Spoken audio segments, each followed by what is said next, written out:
2 feet of logs and packed earth over one fighting hole. That was the whole difference on Hill 875 in November of 1967, between the men who walked off that ridge and the men who were carried down. 2 feet over one hole on a bare crest dug by a coal country sergeant the rest of them had laughed at. The crest was already dead ground when the rounds started coming. The artillery prep had stripped the canopy to shattered stubs, splinters standing up white and broken like teeth in a smashed jaw, and the whole hilltop stank of churned red laterite and burnt cordite. A mortar round came in. It did not burst on the ground, it burst up in the ruined trees, 40 feet over the holes, and the steel came straight down into the open, into men who were dug deep exactly the way the book had drawn it. Rain that killed. One hole on that lip had a roof on it. The steel that fell found green logs and packed earth and stopped there. The men in the open holes had done everything right. Heads below the lip, deep as the manual said. Clean, square, regulation. And the killing on that ridge did not come from the front, from downslope, from the enemy they were watching. It came from above, off the sky. So here's the question that stays lit. Why did the hole dug exactly to the regulation? Correct profile, correct depth, textbook down to the last inch, fill up with dead men, while the wrong one, the one an officer had crossed out with a red grease pencil, sent its people down the hill on their own 2 feet. The engineers came up onto the northwest lip in the back end of the assault, behind the paratroopers grinding their way up the slope, and the first thing that took you was the ground itself. Red laterite, churned to a wet paste of clay and cut root and cordite by the guns that had walked through ahead of them. It got into the eyes. It got into the C-ration tins, into the actions of the rifles, into the creases of a man's hands so deep that Georgia and Ohio and Newark all had the same red skin by dark. The paratroopers call this particular saddle on the lip Anvil Knob. It was maybe 80 yards across, and it looked out over nothing but stumps. The sergeant's name was Gary Meadows, and he was 26 years old. Before the Army, he had been a bituminous coal miner out of Coalfield Hollow in McDowell County, West Virginia, a roof bolt and timberman, which is to say his whole trade before this had been keeping a few hundred feet of mountain from coming down on the shift, working under it. He was, or by that week had been attached to, the engineers, riding up with a rifle company because somebody with brass had decided the crest wanted clearing and shoring.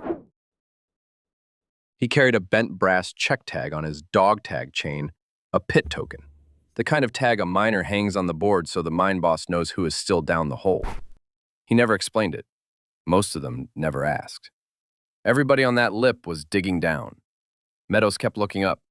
He stood there with an entrenching tool hanging in one hand and his neck cricked back, reading the stubs, where the trunks had snapped, how high the brakes stood, which way the splinters leaned.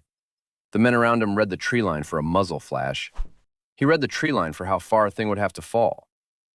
Next hole over was Elwood Janik, 27, out of the anthracite country up around Scranton. And Janik had been at Dacto long enough that he had stopped believing in most things. He watched Meadows crane his head and he spat into the red mud. "You lose something up there, Roof? Sergeant?" He caught himself before the name landed. It would land later. "The gooks are down the hill, not in the trees." "They're dug in down the hill," Meadows said. 2 meters of dirt over their heads, I'd bet. "That's not what worries me." He did not point at the stubs, he just looked at them again. The radio man was Leon Brandt, 20, a dairy kid off a farm in Wisconsin, and he had the handset pressed to the side of his head, listening to the company net go back and forth. "Captain Ashworth wants the perimeter tight before dark," he said to nobody in particular. "They've got movement below the shoulder, company strength, maybe more." He said it the flat way a boy says a thing that is too big for him to hold, and then he went back to writing it in the log. 3 hours of light, maybe less, with the monsoon cloud coming down gray over the ridgeline and the cold already leaking up out of the ground the way it does before a wet night. Down the slope, out past 40 yards of shattered timber, something was massing that nobody up here could see. Young Melvin Fitch, 19, from some small Ohio town, was digging like he could get to Ohio by nightfall if he just kept at it. Wallace Odom, the Alabama sawmill hand, had a cigarette going in the corner of his mouth and dug one-handed, dragging the smoke down to the ash while he worked, lighting the next off the last. I have walked around like that in my life, Not that ridge. I want to be honest with you. I was never on Hill 875, but ground where every man's instinct tells him the same true thing. Get low, get deep, get the earth between you and the world. And the instinct is right, almost always. That is the thing you have to understand before any of the rest of it makes sense. The book was not stupid. The men who wrote it were not fools. Meadows finished his hole to depth, and then he did the one thing that nobody else on that knob did. He took a folding rule out of his trouser pocket, a wooden carpenter's rule, a miner's tool, not army issue, and he opened it out and he measured. The depth of the hole, the width across the lip, the clear span he'd have to bridge if he was going to lay anything over the top of it. He knelt there in the red mud, doing sums a coal seam had taught him, while the light went and the cold came up, and then he stood and turned around and started eyeing the down timber scattered across the knob. Which splintered trunk would cut clean, which was blown to matchwood and no good, which would carry weight. He did not say a word about it to anyone. He just picked up his tool and went to the nearest usable log and set the first cut. The cutting is what drew Prescott over. Second Lieutenant Owen Prescott was 23, a fresh ROTC engineering commission, clean where the rest of them were red to the elbows. And he came up the line at the exact moment Meadows had 2 logs down across the mouth of his hole and was chalking the third into place. Prescott had the field manual, not the whole book, but the profile of it, the numbers of it, live behind his eyes the way it is with a man that new and that sharp. He stopped at the lip of the hole and looked down at what Meadows was building, and then he looked at the scrap of paper weighted with a rock on the parapet, where Meadows had sketched the thing out in pencil. A log course, a layer of smaller stuff crosswise over it, then the earth cap. Sergeant Meadows. Prescott had a good voice, an even one. Your hole is to the profile. Depth's correct, the walls are correct. You had it right. He tapped the sketch. So what is this? Overhead cover, sir. For a position you'll hold one day. Prescott said it plainly, not cruel. FM 515 gives you the open emplacement here because that's what fits the mission. We are clearing this hilltop and we are moving off it. That timber, he swung a hand at the down trunks, is engineer stock. There's not enough of it on this whole knob to roof 6 holes. And if you roof yours, that's 5 men in the open who wanted it for a firing step, or a bunker for the 60, or shoring for the CP. He crouched. He was not wrong. And that is the part I need you to sit with. The manuals kept men alive a long time, Sergeant. Longer than either of us. You dig it deep, you keep your head below the lip, the ground takes care of the rest. Meadows said nothing. He set the chalk. Prescott took a red grease pencil out of his breast pocket, and he drew an X across the sketch. One clean stroke, then the other, corner to corner. And he laid the field manual itself down flat on the parapet next to it. Open, like a man setting down the evidence. Timber goes to the strong points. That's the priority of work. He straightened up. You'll draw an Article 15 for ignoring the profile, Meadows. Don't make me write it. Somewhere down the line, a paratrooper had been watching the whole thing, and he was young, and it was almost dark, and he wanted something to laugh at. Hey, the roof bolt man's building a house. And then, because it was better the second time, roof bolt. It went down the position the way a thing does when men are scared and tired and glad it isn't them. Roof bolt. It stuck to him inside of a minute. It stuck for good. Meadows reached out and picked up the sketch with the wet red X still bright across it.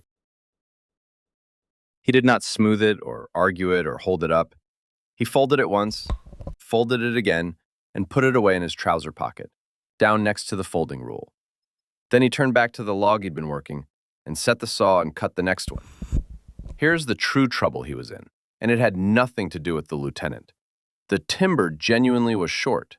The prep that stripped the canopy had also blown most of the trunks to useless splinter, and what would carry a load you could count on your fingers. The ground under the red paste was laterite laced through with old root, and every foot of it fought the tool. And the light was nearly gone. He had a roof to close over a hole before full dark, in a wood that mostly wouldn't hold, in dirt that didn't want to be moved, with a red X in his pocket and a name he hadn't chosen ringing down the line. The trooper I sat with in a VFW hall in '79, the one who first told me about the knob, said the thing he remembered was how fast the sergeant worked once the light started to go. Not hurried, not scared, Just fast, the way a man is fast at his own trade. No motion wasted. Laying the logs the way you'd lay bolts along a coal roof. Tight, close, no daylight between them. He said you could hear the entrenching tools all up and down the lip, that steady chop and scrape, and under it the one saw, going. And then, far off, out past the shoulder of the hill where the movement was, the first mortars registered. Not on them, not yet. One round, and then another, the crump coming a long beat behind the flash, walking down the far end of the ridge to find the range. Meadows heard it. He did not look up. He set the rule against the last gap in his log course, read it once, and reached for the next tree. Full dark came down on the knob and took the last of the light out of the work. Meadows set the final log of the first course by feel, running his palm along the top of it, finding the low spots where a smaller piece would have to go crosswise to close the gap.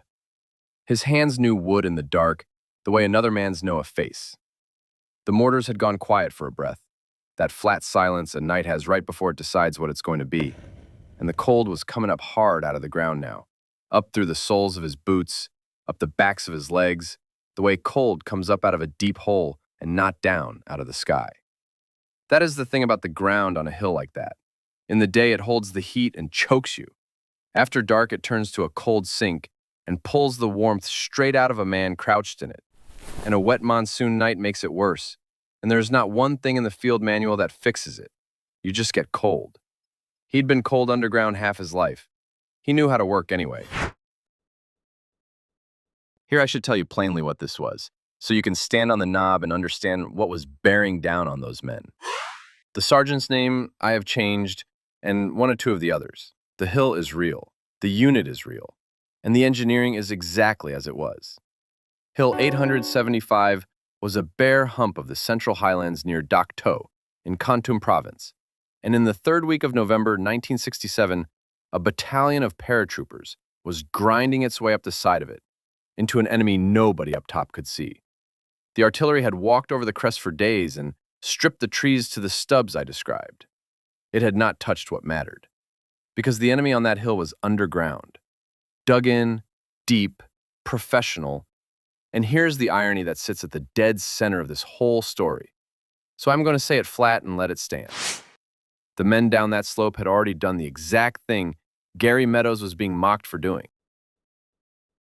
They were sitting under 2 meters of packed earth and log, in bunkers that had swallowed airstrikes and artillery and given almost nothing back, connected by trenches, sighted to cross their fire across every foot of that bare crown. They had roofed their holes. The book was telling the Americans not to. Brant had the handset to his ear in the next hole down, and his voice came low across the few feet of dark. Captain wants the perimeter closed by 2100. Says hold through the night. Relief's supposed to push up in the morning. A pause while he listened. He says there's a battalion of them below the shoulder, maybe more, dug in. Ashworth was a brief man, 30 years old, not given to talk, and even secondhand through a scared radio man, his orders came across the way I'm told they always did. No more words than the thing needed, and no fewer. Hold the knob. Morning is a long way off. Lower down the slope, out of sight below the shattered ground, the wounded were already gathering, and a chaplain was moving among them in the dark. Major Charles Waters, a real man, and I'll say only what the record will bear, because he earned better than a storyteller's embroidery. By every account I have read, he went where the hurt men were, up on that exposed ground, and did not stop going. That is as far as I will take it. The engineering of the night was not his. The mercy of it was. 9 hours of dark to hold. That was the arithmetic on the knob. 9 hours on a bald crest with an enemy under 2 meters of overhead cover, and the Americans told by the book to stay in the open. And the thing that would come for them in those 9 hours would not come from the front. It would come from the ruined trees overhead. 2 feet of log and dirt over one hole was the only argument against it anybody up there was making. And the man making it was cutting his second course in the dark, alone, with a red X folded in his pocket. He seated the next log across the mouth of the hole, felt it rock, and shifted it a hand's width until it sat dead still on the 2 bearing points. And that motion, the log going still under his palms, put him back 1,200 feet under a West Virginia mountain in the low coal at Panther Fork, on his knees in a seam you couldn't stand up in, running roof bolts into the rock overhead while the mountain ticked and settled above him. You shored the bad stretches, or you did not go home. He had seen what a roof did to men who trusted a span too far, seen the timber they hadn't set after lying where it would have gone. His father had a phrase from the seam: "You don't argue with the roof, you hold it up, or you get out from under it." He thumbed the bent brass tag on his chain without deciding to. A pit token, a check tag. The small, stamped brass disc a miner hangs on the board at the top of the shaft when he goes down, and takes off the board when he comes back up, so that a man reading the board knows exactly who is still under the mountain. Meadows carried one that had never come off a board. He did not talk about whose it was. The record of my own asking does not say, and I did not press the man who told me. Some tags you carry because taking them off would be a kind of lie. Over in his hole, young Melvin Fitch had a red-lensed flashlight cupped in one hand and a folded sheet of paper on his knee, and he was writing his mother. 19 years old, from a town in Ohio you have never heard of, and every night he wrote her. The red light kept low so it wouldn't carry, his letters small and careful to save the paper. Doc Tillman told me once, years after in a diner outside Macon, that you could set your watch by Fitch in that red light. "Doesn't matter where we were," he said. Kid found 10 minutes and a stub of pencil and wrote his mama. Doc said he never once read over the boy's shoulder. Said some things a man's owed even in a hole on a hill. A few feet off, Anthony Petrocelli had his own notebook out. But Petrocelli wasn't writing home. He was squaring the poker debts, who owed whom from the last 3 nights of cards, logged in his small, crooked hand, $12 here and a carton of smokes there, a careful little ledger of money between men who might not, any of them, live to settle it. Newark had taught him to keep books. He kept them, and Doc Tillman, back in his own hole, was doing his own quiet counting in the dark, running his thumb over the morphine syrettes in his aid pouch, telling them like beads how many, where, so that when a man started screaming, he would not have to fumble for them in the black. Everybody on that knob was keeping some kind of ledger that night. What held and what didn't? What was owed? What was left? Meadows worked a log in the dark. The saw bit and caught, and he freed it and drew it back, and it bit again, and the green wood gave up its cut smell, sharp under the cordite and the wet clay. He set his knee against the trunk to hold it, felt the grain, walked his hands down to the mark. Somewhere down the ridge, a night bird or something like one made a sound and quit. The cold came up his legs. The saw went through, and the round dropped, and he lifted it and carried it to the hole and set it and moved his palms over it until it sat still. The measuring is where the last flash caught him. He laid the folding rule flat against the earth cap he'd started tamping over the first course. A full 2 feet of packed dirt when he closed it. Twice what the manual drew for anything, and more than Prescott would ever sign off on. And the wooden rule against the packed earth put him back beside a seam foreman named, I think, Hollis, though the man who told me wasn't sure of it. The foreman who'd taught him young that a roof owes the men under it more than the rule book owes the roof. You give it the margin, the old man used to say. The mountain doesn't read the regulations. He built to the mountain's number, not the Army's. 2 feet. Off to his left in the adjoining hole, Elwood Janik had gone quiet. Janik had thrown the first jeer at dusk, had all but hung the name on him, and for an hour he'd been dug down in his own regulation hole with his head below the lip, exactly as told, watching the black shape of Meadows' roof rise, log by log, against the last gray of the sky. Scranton Anthracite, 27 years old, a Dak-Toe man who'd stopped believing in things. He'd seen what came down out of trees. That was the trouble. Roof bolt. Janik's voice came low across the gap, and the name he'd helped pin on the man came out with none of the dusk's meanness in it now. Gary. He stopped. A veteran hates the asking worse than the danger. You got any of that timber left? Meadows didn't answer right off, and I want to be honest about the next thing, because the easy version of this man is a saint, and he was not a saint. He was a tired sergeant with cold hands doing sums in the dark. He had timber for maybe one more roof. One. His own crew was covered. What was left wasn't even his to spend. The lieutenant had made that an order. timber to the strong points, and there'd be an Article 15 with his name on it already half written. The smart thing, the covered thing, was to keep what he had and let the next hole answer to the book that ordered it dug that way.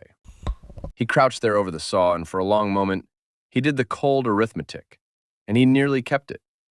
I'd be lying to you if I said he didn't. The record of the man he became doesn't erase the second he spent being only a man.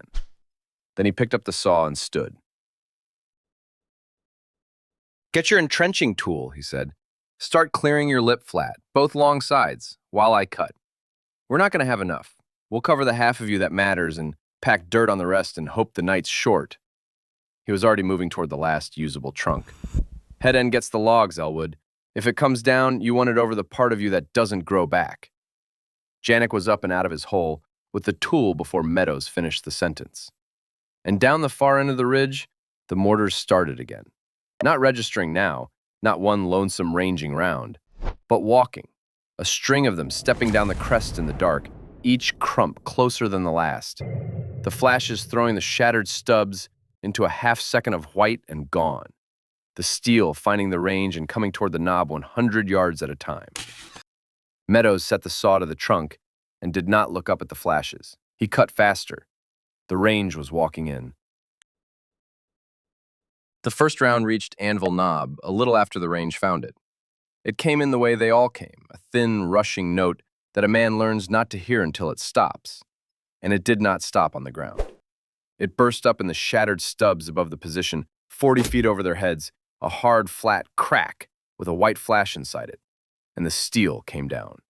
Not out, down. Straight down into the open holes the way I told you at the start it would, the way rain comes off a roof.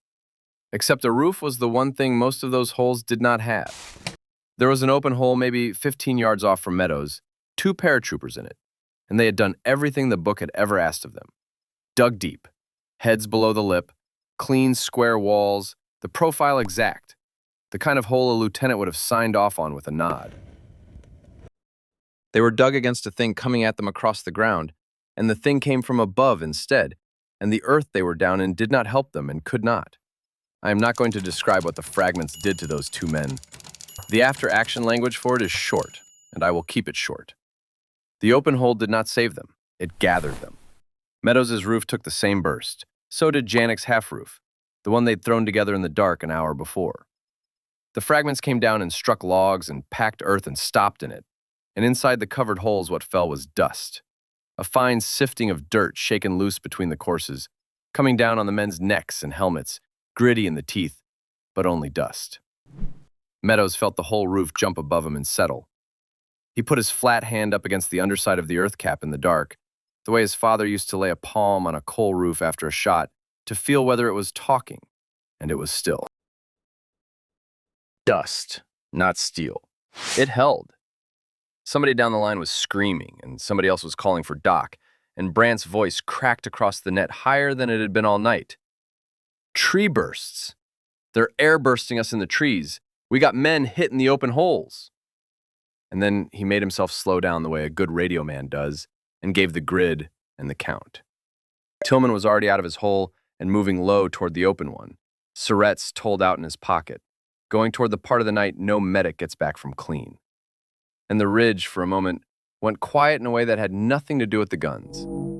Men who had spent the whole dusk with their heads down in regulation holes had just seen, 15 yards apart, the 2 arithmetics laid side by side, deep and open, done exactly right, and the men in it were gone, covered in wrong, crossed out in red grease pencil, and the men in it were spitting dirt and alive.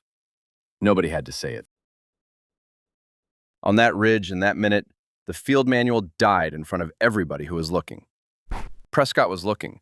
He was maybe 10 feet from Meadows' hole when the burst came, down on one knee against the parapet. And I have thought about what that would be to a man like him. 23 years old, the numbers of the book still warm behind his eyes, having crossed out the very thing that had just held while the thing he ordered had just failed. The record does not tell me what his face did. The trooper who told me this part said only that the lieutenant did not say one word for a while. He just looked at the covered hole, and then at the open one Tillman was working over, and then at the covered hole again. And the manual stayed shut in his hand. The walking barrage stepped on past the knob for a moment, chasing its string down the ridge, and in that ragged half-lull, Meadows did not stop to feel anything. He went back to work. There was more night coming and he knew it, and a roof half-built is a roof that kills you slower, so he moved. And this is the part where you finally get to see, close up, what a coal miner had built on a hill in Kontum Province that the United States Army Field Manual had not thought to draw. Start with the log course, because everything sat on it. He'd laid the logs tight, edge to edge, no daylight between them, the way you run roof bolts and timber sets close in a bad stretch of low coal, because a gap is where the load finds its way through. Loose-laid timber with air between the pieces lets a fragment or a chunk of blast punch into the gap and split the whole works apart. Tight-laid, the course acts like one thing instead of 6 things, and it spreads a hit sideways to its neighbors instead of taking it in one spot. His father in the seam used to say, "A roof is only as good as its worst gap." Meadows left no gap. Over the logs, he'd put a crosswise layer of smaller stuff, split saplings, cut brush, whatever would carry, laid across the grain of the big logs. That layer did 2 jobs, and both of them are physics you can feel. It broke the point of a burst before it reached the main timber, so a fragment that would have driven straight into one log got turned and spread across several. And it gave the earth cap something to knit into, so the dirt on top didn't just sit in a loose heap that the first blast would throw off. Bind the cap, or the first big one, strips it bare. Then the earth, the full 2 feet of it, packed, not shoveled loose and left, but tamped down in courses with the flat of the tool and the heel of a boot until it stopped giving. Loose dirt is half air and lets the steel keep going. Packed dirt eats a fragment. It turns the round's energy into so many inches of digging, and 2 feet of packed earth is more inches than most fragments have in them. Twice the manual's number, because the manual drew for a different war, for a shell coming at you, not for one bursting over you and raining straight down. He'd built to the second war. Nobody had told him to. He'd looked up at the stubs at dusk and told himself.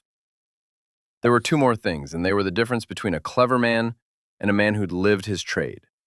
The entry to the hole was offset, not a straight open mouth pointing at the sky, but stepped, so that a blast wave rolling across the ground would turn the corner and lose its punch instead of funneling straight down into the men. And around the upslope lip, he'd scratched a shallow drainage cut, a little lip and channel, because the monsoon was coming and a covered hole with no drainage is just a grave that fills with water. He'd been drowned out of enough low workings underground to know what standing water does to men who can't leave. You keep the water out, or the water does the enemy's work.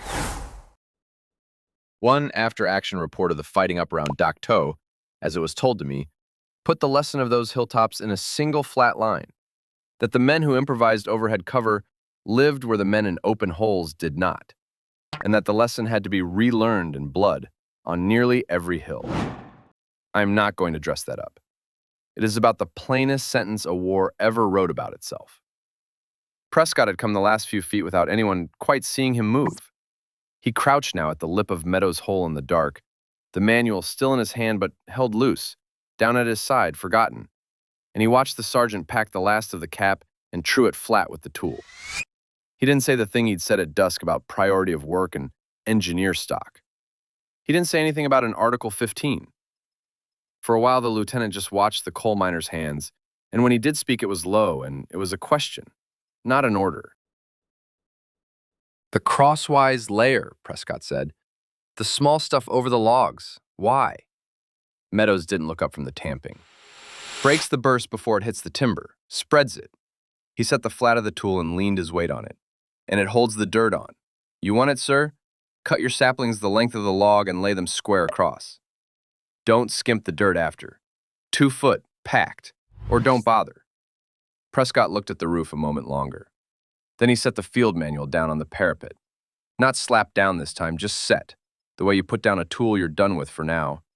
And he took off his helmet, and he picked up an entrenching tool, and he went to find saplings to cut. That was the whole of it. No speech.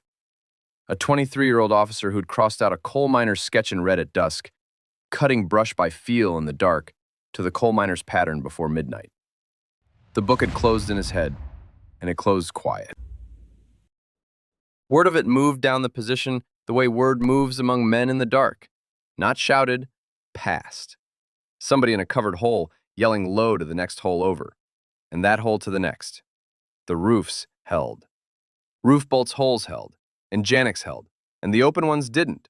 And all down the shoulder of that knob, men who'd been told at dusk to keep their heads below the lip and trust the ground, started clawing at the down timber in the dark, dragging logs, cutting brush, throwing dirt on top and packing it with their boots. Not neat, not to any profile in any book, but up. Roofs going up in the dark all along the line, ugly and low and enough. Some of them came to look first, to see how the thing was made before they built their own. A couple of paratroopers crawled up to Meadows' hole and studied the offset entry in the muzzle flashlight, the stepped mouth that turned the blast, and went back and stepped their own. Others just copied what they could see and got the rest wrong, and Meadows crawled hole to hole where he could, low, between the walking bursts, fixing what he had time to fix. Leave a gap in the logs, and it'll find it. Pack that dirt. You're wasting the cover loose like that. His trade, given away in 10-second pieces on his belly in the mud. Janek put his head up out of his half-roofed hole as Meadows went by and said the thing plainly, the way a man from the anthracite says a thing he's decided is true. I called you roof bolt to be a bastard at dusk. He wiped dirt off his mouth. I'll dig your grave for free if you ever need it, but not tonight. Tonight, I'm real glad you're a stubborn hillbilly. That was Janek's whole conversion, and it was worth more than a page of thanks, and Meadows just grunted and went on to the next hole. Then Brandt's voice changed. I've been told you could always tell on that net when the news went from bad to the worst kind, because the radio man's voice would drop and flatten and get very careful, and Brandt's did that now. He was pressed against the wall of his hole with the handset hard to his ear, and he called out low to the holes around him what Ashworth was giving him from the company net. They're massing. A pause while he listened, and the flat, careful voice again. Battalions picking up movement all across the low ground below the shoulder, a lot of it moving up. Captain Ashworth says it's coming as a ground assault tonight, and they'll walk a heavy barrage in ahead of it to soften us first. Another pause. Brandt swallowed. He says the knob is the shoulder they want. He says everybody who's got cover, get under it. Everybody who doesn't... And Brandt didn't finish it because there wasn't a good end to the sentence, and he knew it.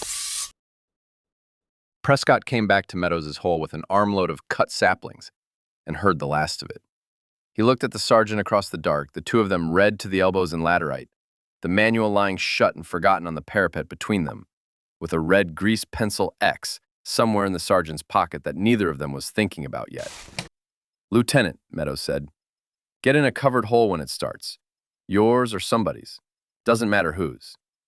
And down the slope, out past the shattered stubs, the whole low ground opened up at once.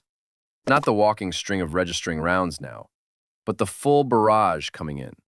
A rolling wall of it stepping up the hill toward the knob, flash on flash on flash, throwing the broken trees into hard white daylight and gone. The ground starting to jump under their boots, the noise climbing past anything a man could shout over. Voight, the quiet Minnesota kid, the best shot any of them had, chambered around and looked down the black slope over his sights. Somewhere below the shoulder, under the barrage, a whole lot of men who had roofed their own holes long ago were coming up the hill in the dark. They were coming. The barrage came up the hill and rolled over the knob and did not stop. Inside Meadows' covered hole, the world shrank down to the underside of 2 feet of logs and earth, and that low ceiling jumped with every burst, a hard hammer blow overhead, and then a second of dirt sifting down between the courses onto the backs of their necks. Meadows had his flat hand up against the earth cap again, reading it the way you read a coal roof after a shot, feeling for the crack that means it's coming down. It jumped and it settled. It jumped and it settled. It did not open. Odom had the 60 up on the forward lip, firing down the black slope in short bursts, the muzzle throwing his face into a red flicker, a cigarette dead and forgotten in the corner of his mouth. Voight fired slow and picked his shots the way a Minnesota deer hunter does. One and one and one. No waste. Brandt was folded against the back wall with the handset crushed to his ear, screaming the grid over the noise, calling the waves as they came. Fitch had his rifle up and his mother's unfinished letter still folded in his breast pocket under the webbing. Doc Tillman crouched lowest, waiting, because a medic's work comes after the hit, not before, and he was counting the seconds till the first call. Prescott came in at the last.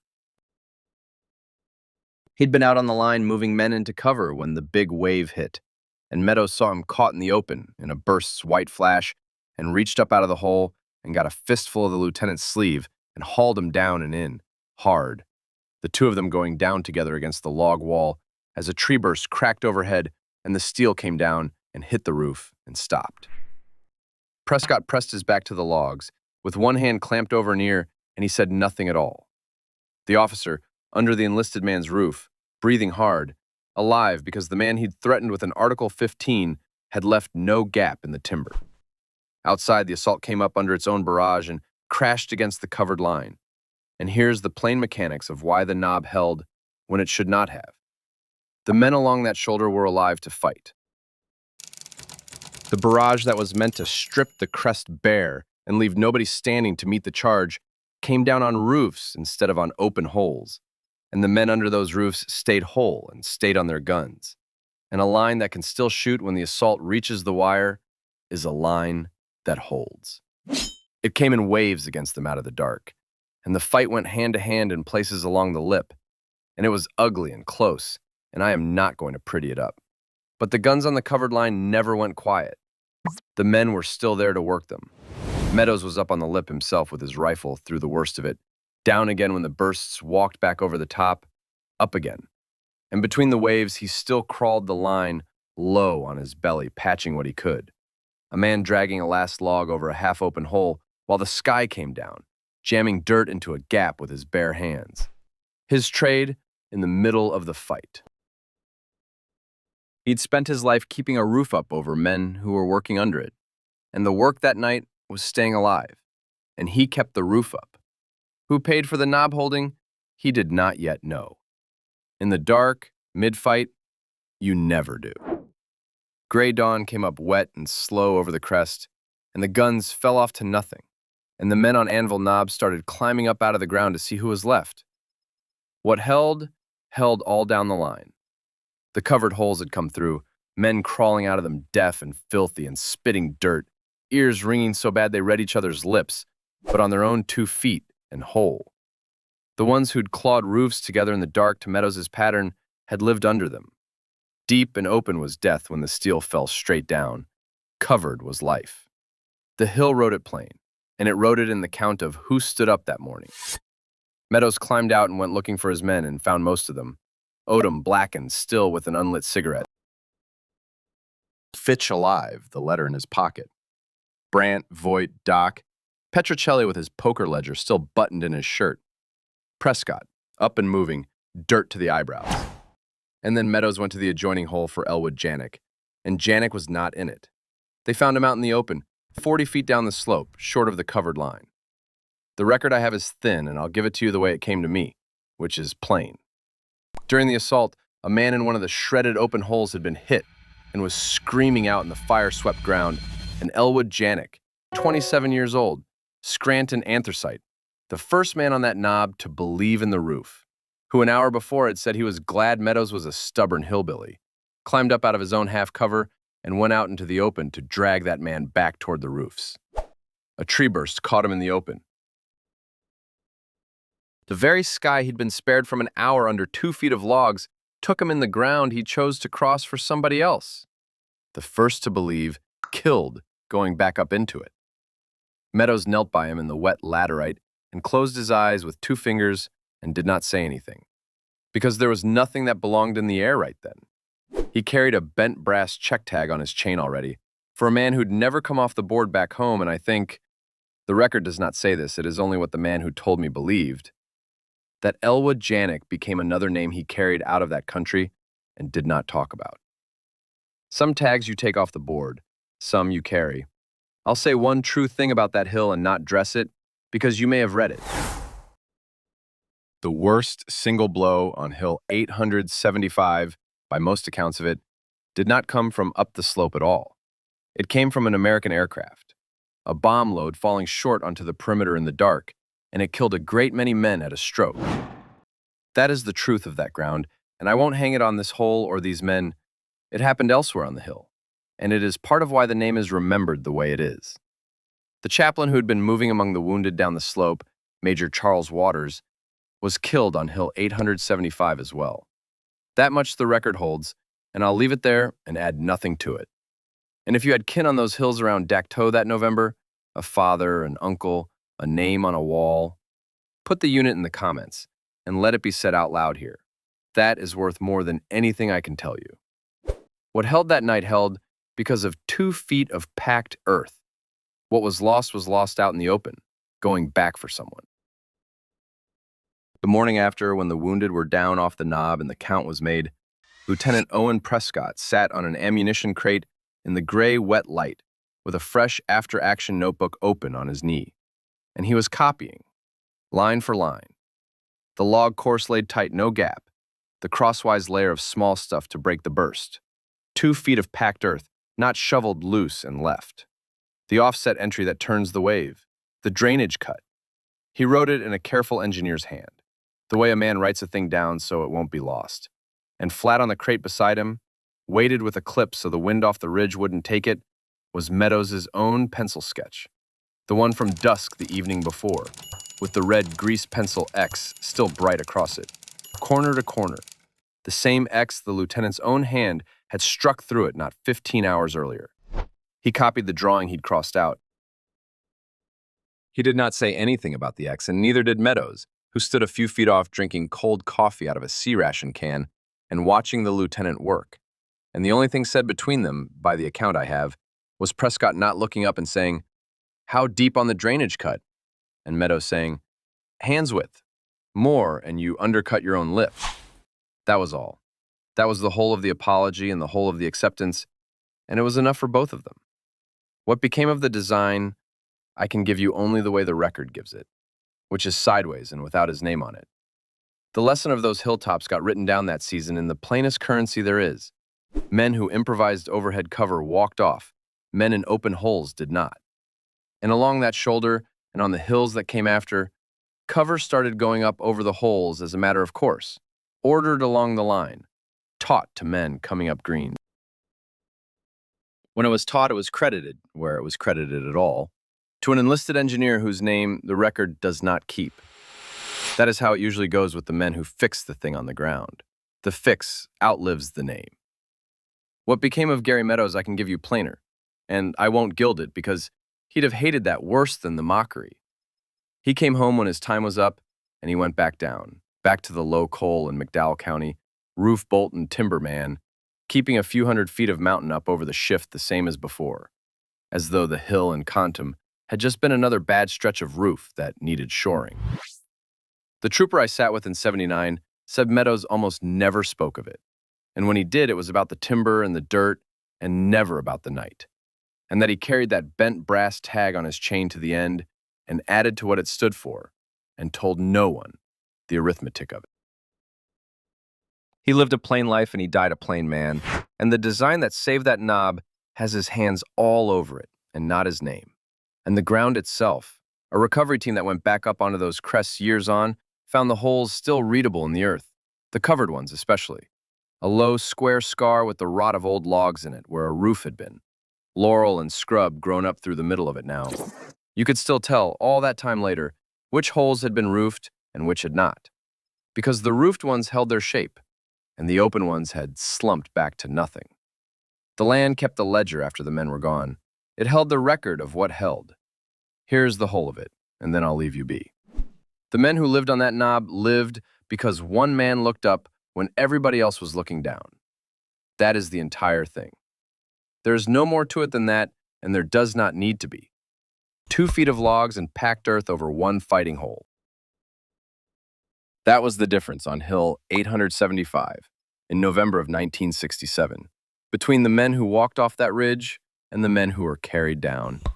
And now you know that Elwood Janik, who was the first to believe in the roof, was one of the men they carried.